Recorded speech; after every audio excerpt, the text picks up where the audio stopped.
Brian Robb, J. King, and Sam Packard present Steel Bottle, Steel Bottle, Boston Celtics, Steel Bottle, Steel Bottle. Oh yeah! Steel Bottle, Steel Bottle, Boston Celtics, Steel Bottle, Steel Bottle. And a 19.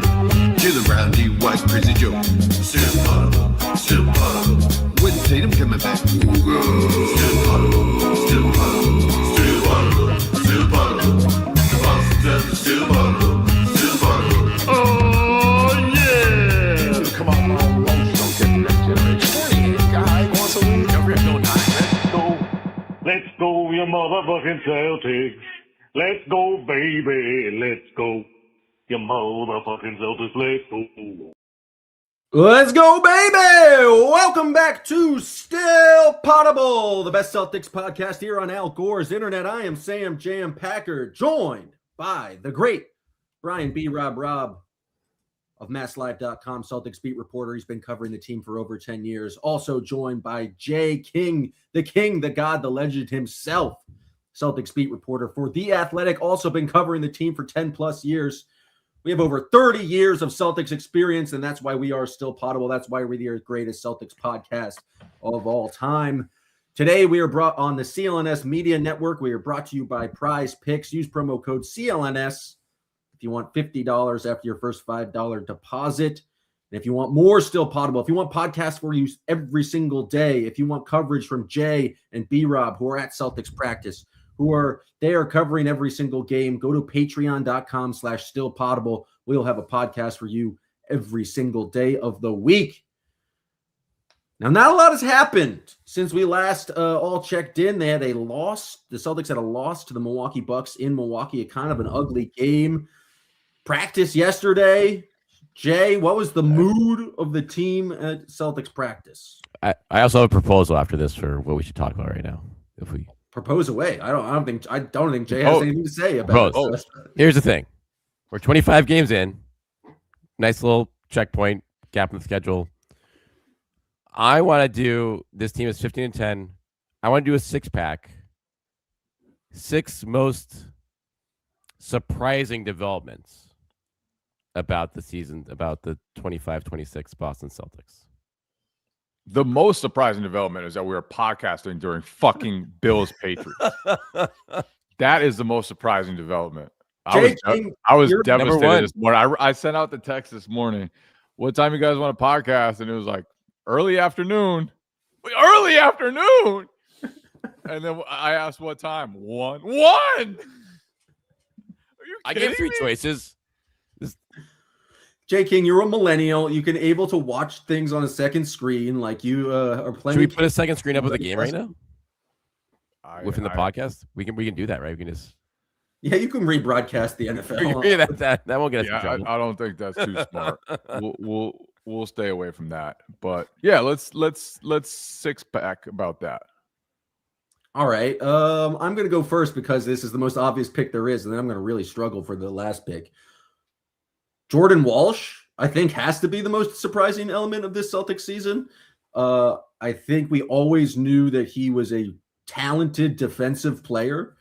I didn't think he was going to be shut down Tyrese Maxey, Austin Reeves, other like Jalen Brunson, be able to put him on a number of different defenders. I didn't think him entering the starting lineup was going to completely change the like the way the Celtics team played. I didn't think he was going to be as consistent as he has been on offense. I didn't think he was going to go through a stretch where he didn't miss a shot for like 4 straight games. And so I think there was hope that he would emerge as maybe a rotation guy, but now to him being starter and high-level impact starter has to be the most shocking thing after 25 games for this Celtics season. And like he's immediately become like a hugely impactful defender for them. And he hasn't missed a shot in the last several games. I believe he's 30 for 37 in his last 5 games. Ridiculous. Absolutely ridiculous. So, yeah, Jordan Walsh is way up there, especially after the way the season started. He wasn't even in the rotation at all at the start of the season. And then Orlando comes around. He makes some huge plays down the stretch of that one. Just kind of earned Joe Mazzulla's trust. And now it's like Austin Reeves is saying he might be one of the best defenders in the league for a long, long time. Joe Mazzulla is saying that he has the Joe capability. Mazzulla agreed with that. Yeah. So very quickly, Jaylen Brown is on stream calling him the best defender in basketball. So, yeah, Jordan Walsh, surprising as hell, but super helpful. Super helpful. Not just now, but in the future. And it's all happened in a month. Like November 7th was when that first Orlando breakout came. And you look through this stretch of games for him, he really hasn't. He's had a couple like foul trouble games and stuff, but he's been pretty rock solid throughout that. And then obviously has gone absolutely nuts in the month of December here. So I don't know. I mean, normally like a most improved player is not going to go to this type of arc. Usually someone who's putting up much more established. There's obviously plenty of competition on the front, but as far as biggest turnaround story in like the NBA right now, has to be up there, period. From a guy that I think coming out of summer league and just the first 2 weeks of the season, you're like, all right, this might not be the end of the line for him with this team, but you're just wondering if when he was going to get the shot, because the first couple of games, it was like 2 minutes here, 4 minutes there. He just didn't really get a chance at all. And he just didn't look like this. Like he didn't have a game like this period, I feel like, in the first couple of years of his career. Not that he had many chances, but like that's what really made it feel like it came out of nowhere. It's crazy because the only part I remember about his summer league experience is him getting ejected. And Joe Mazzulla being like, that was awesome. Right in front of Brad Stevens and the whole like Celtics brain trust. And he apologized to Brad and Joe like told him that was awesome. And it was the perfect, juxtaposition between Brad and Joe and how they view things, how they react to things. And now Jordan Walsh is just awesome at basketball. He's been part of a starting lineup that is beating teams by 15 points per 100 possessions. He's just, you can trust him. You can trust him all the time. You can trust him to know the game plan. You can trust him to stay disciplined. You can trust him to take good shots, make good decisions. I don't know how many turnovers he has this year, but it's very minimal. Like he doesn't do a whole lot on offense, but when he does, it's typically good stuff and like smart stuff. And he's had, some nice passes mixed in. He's turning the ball over 0.6 times a game. Like every single part of the Jordan Walsh experience is what you would want it to be right now. And surprising. Yeah, I didn't see it coming. I just didn't see it coming. We probably should have realized, he's 21. We knew how much time he would take when he got drafted.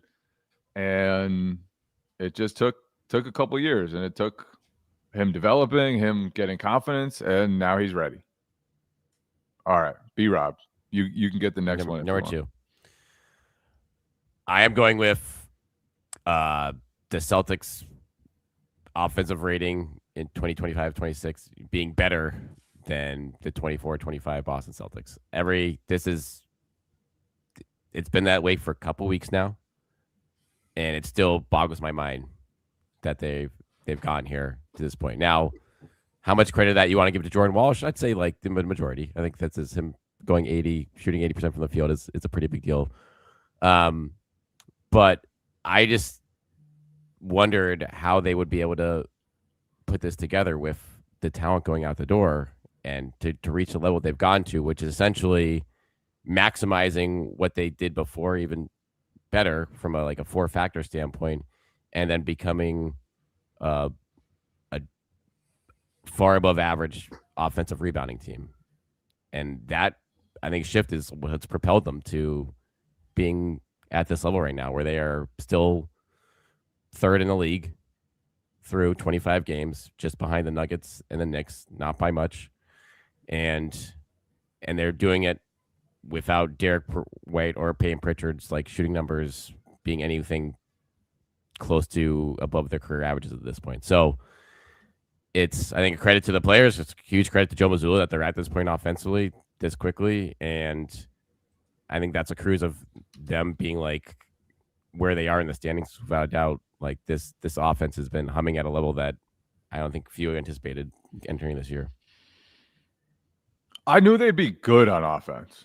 Like they still have so much shooting and so many guys who can handle the ball, make plays, like Peyton Pritchard, Jaylen Brown, Derek White, Anthony Simons. Those guys are all high-level shot makers.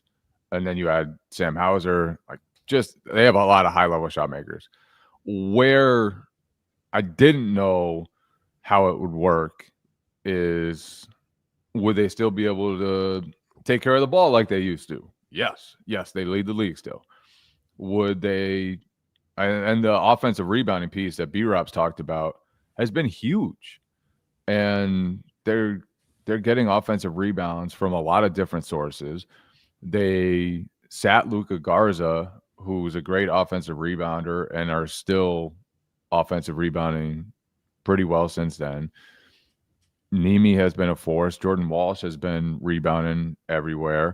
Josh Minot's active and makes plays. Ugo, whenever he's in there, is just like crashing like a maniac. And Joe Mazzulla just deserves a lot of credit for the way he approached this season, knowing that they needed to up things on the offensive glass and that needed to be a strength of theirs. Because, you know, it's, at times, especially early in the season, that when their shots weren't falling, they don't get to the rim. Like, you kind of need that extra piece of the offensive rebounding. It's been a huge deal that they've controlled the shot margin the way they have offensively. Like, they've done just a great job of doing that. And yeah, to be, obviously, I think scoring's up around the league. I could be wrong there. But still, it's they've done a great job of surviving it. And then, you know, obviously Derek White and Peyton Pritchard kind of struggle with their shots early, but those guys have come along, and also Jaylen Brown just being able to scale up to an insanely high usage and never miss mid-range shots has been just an enormous factor as well. I mean, that I don't know if we want to transition, but that was going to be one of my picks if it was still on the board at 6. But it's not your turn. You can't just You're trying to go to the 6th pick already. I mentioned and that was the it. worst draft approach I've ever seen. Imagine if the team sitting at 30 in the NBA draft was like, actually, I'm going to tell you who I'm going to get. I want to come up to 14 and take him if that's okay with you. Like, no, that's not how this works, Packard. Wait your goddamn turn, and you'll get the 6th pick, and it probably won't be there anymore since we know what you're going to draft. All right, so it's your pick, Jay. What do you want to talk about? Have there been trades before in the 6-pack? You guys ever done a trade? I have no leverage. I have nothing to offer. Yeah, well, you can have a future first. Jordan Walsh has already been taken. I'm going to lump all of the other wings together. The fact that all of the Celtics wings are playable and all help them win basketball games at this stage is mind-boggling. Mind-boggling. And then it's not one of them. It's just like, oh, yeah, we're going to have an Ugo game randomly. Oh, Baylor Sharman, you got 15 minutes here. Like, do your best. Like, the fact that it's just, there's not a consistent one wing. It's just like a wing by committee, which failed the 2003 Red Sox bullpen. But I think, like, Joe Mazzulla is making it work. Yeah, it's stunning. And, and the fact that they're all helping in ways that, like, are sustainable is awesome, because they all play defense. They all crash the glass. They're like filling in the cracks around the best pieces, accentuating all those guys, which is exactly what you want to see. Jordan Walsh slides into the starting lineup. Oh, he's a great fit. They're awesome. Like, that starting lineup is awesome. Josh Minot becomes the small ball center. It's like that's working. It's not perfect. They give up a lot of points with that grouping out there, but man, like, it's working. It's filled some holes that they have on their roster. Ugo Gonzalez, like, second game of his career, it's like, go guard Jalen Brunson. Next time, or a later time they play the Knicks, Go guard Carl Towns. Like, this kid is 19. He barely played in Spain last year, and he's getting the toughest defensive assignments when he's on the court. Shireman, same thing. Like, I never thought he'd be the guy that they'd throw on Donovan Mitchell at times. It's like, what? Baylor Shireman? Are you sure he's become somebody who takes like really tough defensive assignments? Yes.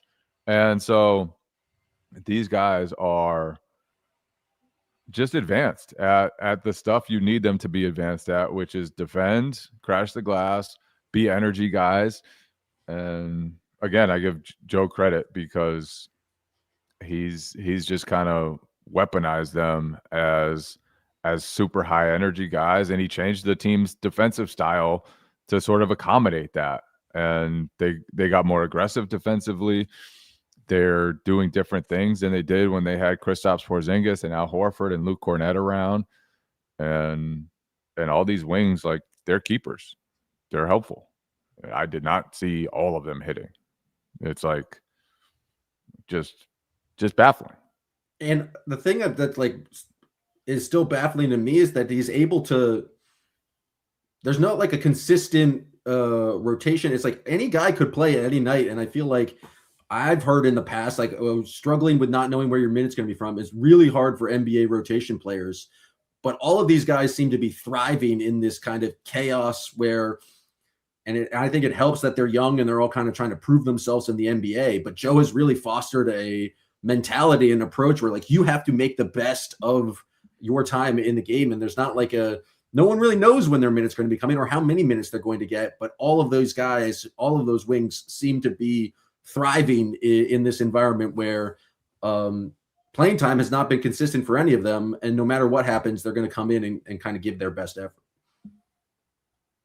Yeah, that dynamic is generally a huge challenge, you feel like, but this team has bought into it.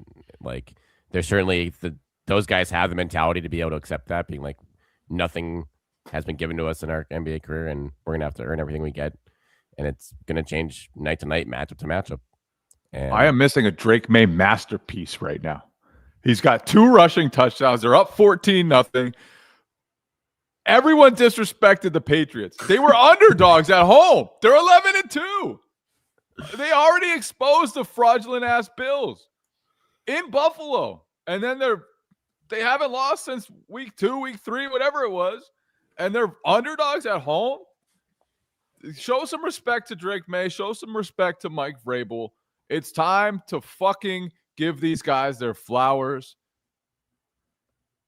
I'm sick of it. Flowers are given. And if you are like Jay and have master takes on 2 different sports like basketball and football, I suggest you download the Prize Picks app. This episode is brought to you by Prize Picks, and it's the perfect place to be right about all of your takes.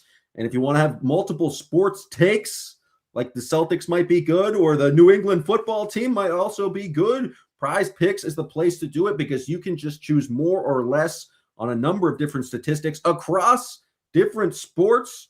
So if you want to do Drake May rushing touchdowns more, you could do that. If you want to do Jaylen Brown free throws more on the same slip, you can do that as well. Prize Picks also has early payouts. If your lineup gets off to a hot start, you may now have the option to cash out those winnings before the game is even finished. If your fantasy season is already over, like most of us, you can go to Prize Picks. You don't have to wait till next year's draft. Prize Picks lets you play fantasy football or basketball every day. Pick your favorite players and win when they hit their projections every week. No draft required. Prize Picks is all about flexibility. You can do flex play where you get paid even if one of your picks misses, or you can go power play where you win the maximum amount. Prize Picks is the best way to put your takes to the test. So if you want to join, download that Prize Picks app today. Use code CLNS to get $50 in lineups after you play your first $5 lineup. That's code CLNS to get $50 in lineups after you play your first $5 lineup. Prize Picks. It is good to be right. You calm down, Jay King. I mean, aren't you just happy? How are you surprised at this? This is normal for the Patriots right now. This is just a walk in the park. They're going to the Super Bowl. Legends. Amazing. I mean, How did you let the Patriots get the next great quarterback? How? We were blessed with Tom Brady forever, and now Drake May is about to win MVP and in his second year. It is the most beautiful thing ever. Drake May, you are a golden god. Mike Vrabel, God bless you. Gerard Mayo, wherever you are, I wish you no good. Actually, that's not true. I don't have. I didn't say I wish. I didn't say I wish ill. I said I wish him no good. I'm not spending my time wishing him well. That's all I'm saying. I don't even know. We did not have to sully Gerard Mayo's name. I didn't. He sullied his own name. That's why I'm saying we didn't have to do anything. We didn't. Let's be honest here. Where does the Patriots go in this draft? Yeah, is Drake? Are they number one? Are they ahead of Jordan Walsh, or do they sneak in at number two for their the Patriots' most surprising development? Yeah, they're way up there. They're way up there. I knew Vrabel would come in and get things right, and obviously their schedule is super helpful. But didn't see Drake. I knew Drake May would be really good. I did not see him becoming MVP in his second year, which appears likely one quarter through this game. Gerard Mayo. I was talking about this recently with a friend of mine. What's the worst coaching season in recent Boston sports history? And Bobby Valentine. It was Bobby Valentine and Gerard Mayo were the two. I don't know enough about the Bruins, honestly, to know. Rick Pitino era was like shaky, but I don't think it qualified as that bad. And like Mayo would just say dumb shit to the press every single week. His team was no good. Didn't seem to know how to coach football. Didn't seem to know how to handle being a coach in New England. Just a comical coach. And Mike Vrabel, God bless him. God bless him. Anyway, fourth pick in the draft has to be Nemi. Finally, I thought Joshua B was going to murder us for not picking Nemi in the first three picks. Nemi has to be the pick here. The reason why he's not earlier is because I expected him to at least be solid. Like we saw enough out of him as the fourth string center that you knew that his minutes would go okay. Like I thought at the same time, though, I thought he'd have more holes in this. He's really advanced as a screener. He's advanced just being solid about everything. The Celtics they've destroyed teams with Nemi on the court. And part of that is he plays a lot of his minutes with the starting lineup. I understand that. But he's also giving the Celtics everything that they need. When he's on the court, their rim protection is just so much better. When he's on the court, their offensive rebounding is highly legitimate.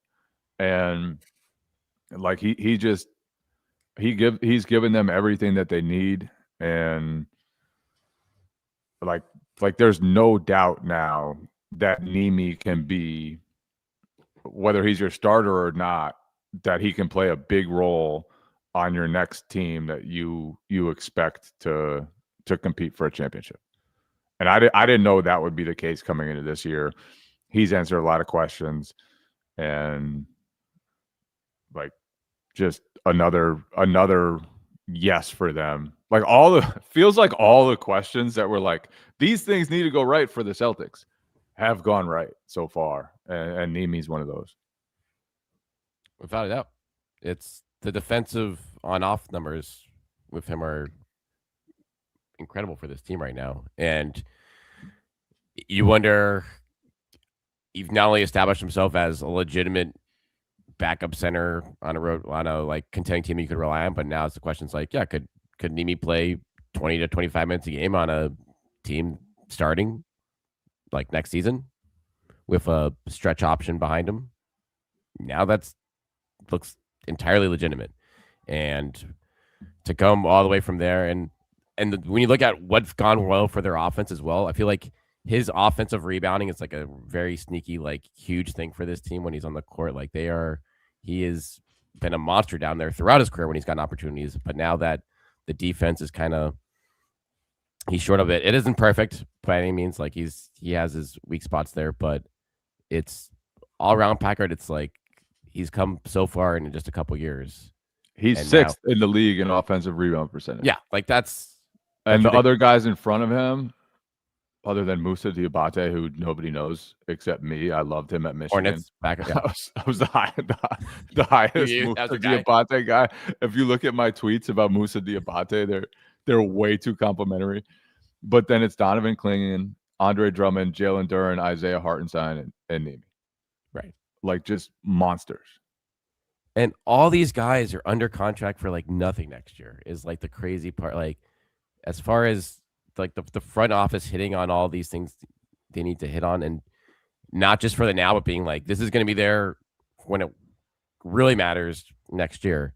And so for that all to be into play is huge. And I think clearly the big man position is the biggest area of need for that right now. So Nimi hitting to the degree that he has in these first 25 games is huge on that front. That's the thing, and I've been the biggest Nemi detractor in past seasons, but like how much they need him just based on like he's the only one on the roster with any amount of size. Like they had like if he played any worse, I feel like they're like have lost 5 more games. Like they absolutely need anyone over 7 foot to be on the roster, and he's been surprised me just how consistent he's been in terms of the offensive rebounding and the defense, but like the lob threat. It's everything we kind of knew he could do, but he's just done it in and you know, in my close personal conversation with Brad Stevens earlier this year, he talked about how consistency is the most difficult thing for kind of a young player to You bring develop. that up every single podcast. Did I or did I not have a discussion face to face with Brad Stevens about consistency of young players?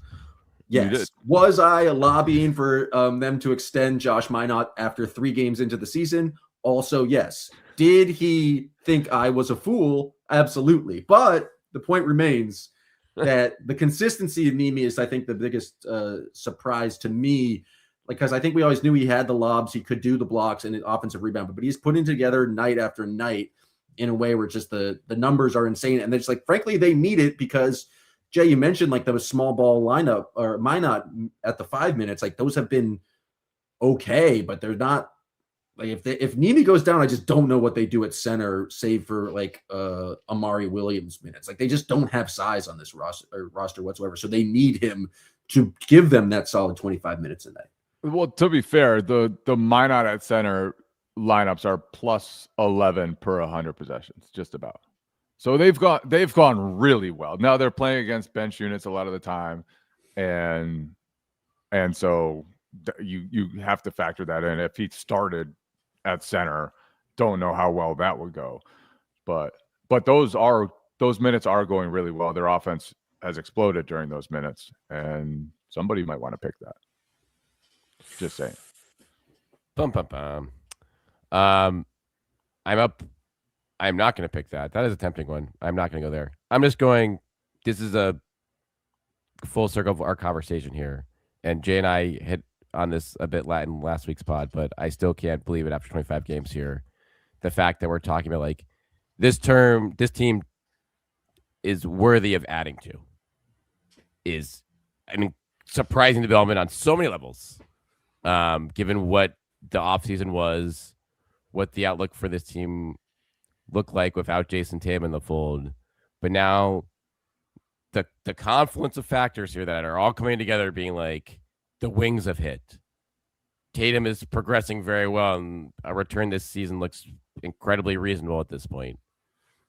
And the fact that like Nimi is so good that even getting one half decent center behind him could make this team a legitimate like top 3 squad in the East over a full season, even before Jason Tatum maybe back on the floor. So everyone's looking at like, all right, who are they going to peel off to get into luxury tax before the season started, whether that's where that is. And I mean, that still very much could happen, but when that move is made, for them to be actually adding a piece that helps them now being in play is a wild situation to me, and honestly kind of awesome, because this team, as Jay said, like they just deserve it at this point. Like they've shown themselves to be that good.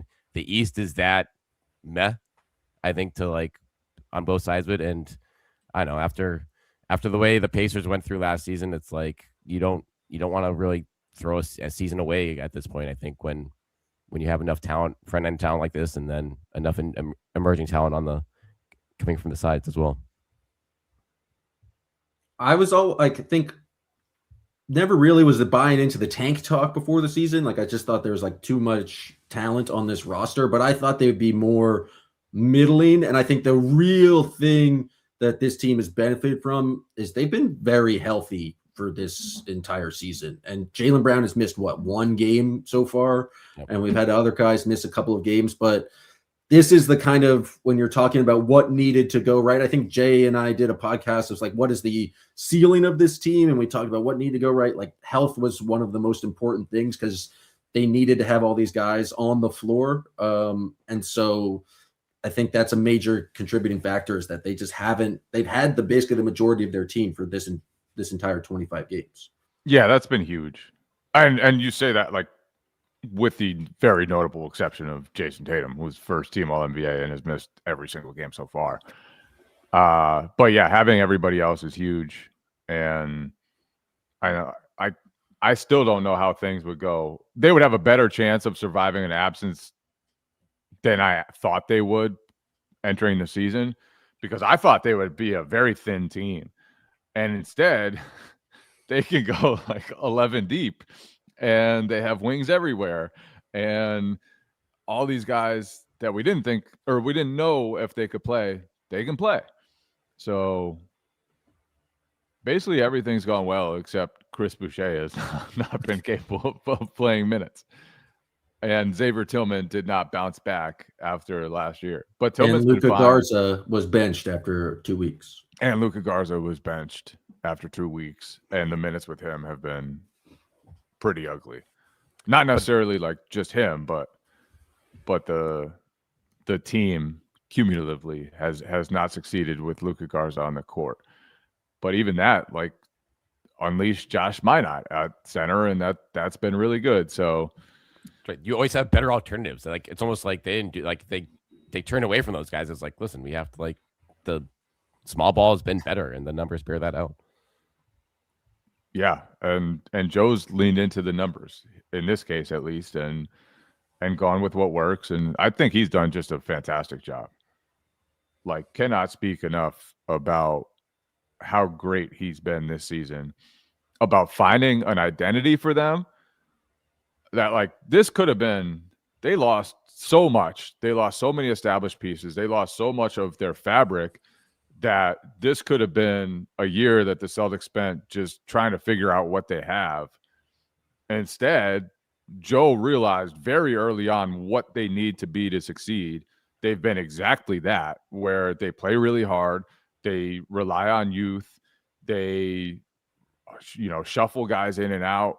They have different guys playing different roles on different nights. They rely heavily on their main playmakers to do a lot.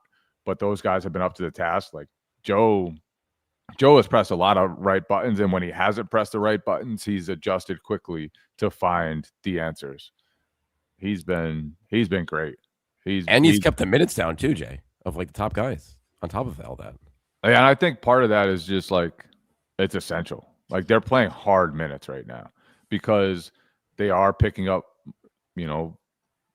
more. They're playing a different defensive style. Jaylen Brown's usage rate, I think, is second in the league. So he's like doing a lot. He's creating so much for himself in the mid-range, especially. So I think part of that is like you just need him at least to play fewer minutes. And the other part is he believed early on that depth would be a strength of this team. I didn't at first.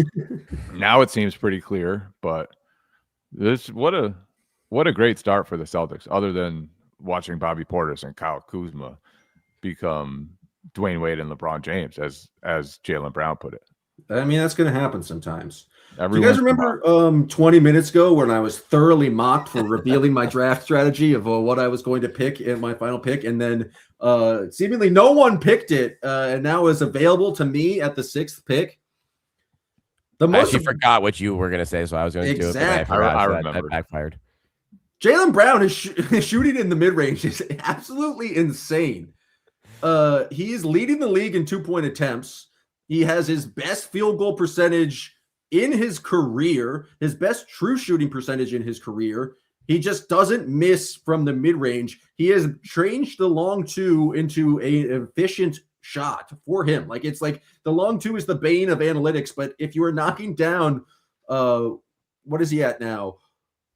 55%, 54% of your 2-point shots. And I don't know the exact stats on the long twos, but he's taking way less threes than he was in prior seasons, but his just ability to make difficult 2-pointers at this point. Like, I didn't think that was going to be, I knew Jaylen Brown is like his usage rate would go up. I knew the ball was going to be in his hands. I was curious to see what was happening with the playmaking, but he just seems like automatic from 2-point range now, especially the mid range. Frankly, that is shocking to me. And I don't know how sustainable it is, but I think it's a major reason why the offense has been so good, because their shot profile doesn't make a lot of sense in terms of like what you would think analytically. But I think a lot of their go-to offense has just been like Jaylen Brown figure something out in the mid-range, and it's been working. Like, his volume has increased, but it really hasn't touched on his efficiency, which I think is one of the most impressive Patriots, things. baby. Travion Henderson. Kill them. Kill them. Kill them. I think 21-0 now. I probably What's shouldn't scream. My son is napping. Yeah, You were just you just but yeah, Jaylen Brown, good at shooting. Midtown Jaylen Brown. He's taking, it's crazy. He's taking almost 16 twos per game. And Lead the shooting, league. and shooting 55% on those shots, which are, a lot of them are so difficult. Like, the shot selection he's had from the mid-range to be shooting as well as he has is ridiculous. And I think it goes to show how hurt he was last year during the playoffs. Like, he missed a lot of time leading up into the playoffs last year, and he put his body on the line and he played, but he wasn't right. He wasn't able to create the separation he has. And, you know, when they went on the run to the championship, his ability to create and make 2-pointers from the mid-range was huge for them. And it kind of went away last year. And now it's back and at a totally different level. He's become like really pretty unstoppable in the mid-range. And if he sustains anywhere close to this, then it's going to be a huge deal for the Celtics for the remainder of the season. I don't know exactly how sustainable it is, but clearly, like, he's super comfortable there and doing whatever he wants right now and hitting just insane shot after insane shot. His shot making has been spectacular. On twos that are 16 feet to the 3-point line, he is shooting 56% right now. The next highest total in his career was like 49% when he was a first-time All-Star in 2021. Like, that is just an outrageous jump, especially on those long twos, that it's really unfathomable. and for him to be hitting those, like, for his efficiency not to take a hit at all with Jason Tatum just totally out of the equation for these first 25 games is the most encouraging thing of all that, because that is where moving forward, when Tatum does come back, we all know that, like, Tatum lineups have always had a huge edge over Jaylen Brown lineups in terms of creation, etc. But now he's showing plenty that he can lead a very good offense without Jason Tatum on the floor, and that should help make Tatum's transition back to the floor that much easier, whether it comes later this year, next year, and obviously far on down the line. Jay, my one question for you is that, do you think the Patriots are succeeding because we're podcasting right now? And No, so the Patriots were going to kick the Bills' ass no matter what. They were going to expose the frauds. They already showed how vulnerable the Bills were in Buffalo. They've won every single game since then. They watched all week as people consider them underdogs at home. It was disrespectful. It was insulting. They're playing pissed off, and there's nothing Buffalo can do. Drake May has taken the torch in the AFC East. and he will not relinquish it for at least a couple decades. A couple decades, for 20 years, Drake May shall reign supreme. We've seen this before. Look what Tom Brady did. Yes, Look because what most Tom people Brady- can yes, generate 2 Tom decades. Brady's level of Here success. in New England, we don't just expect championships. We expect 2 decades of excellence out of our quarterback. Next team to win a title. Anything less would Patriots, be uncivilized. Patriots or Celtics. Next team to win a title. Patriots were going to win the Super Bowl this year, so Okay. that comes first. I'll Celtics get won't it. be able to match that. Fair enough. Very Bold first. predictions. We appreciate you guys for tuning in. If you like the pod and want to listen to the free shows, we have those for you twice a week. Subscribe on YouTube, Spotify, Apple Podcasts, anywhere you get podcasts. If you want more, if you want every single day of the week content from us, go to patreon.com/stillpotable. We've got a bunch of different smaller pieces of content, game recaps, everything you want from Celtics practices, from games, 2 of the best beat reporters following the Celtics. We appreciate you guys tuning in. We'll be back later this week with more Celtics podcasts. But thank you guys for listening to this episode of Still Potable. Still Potable, Still Potable. The Boston Celtics Still Potable, Still Potable. Oh, yeah.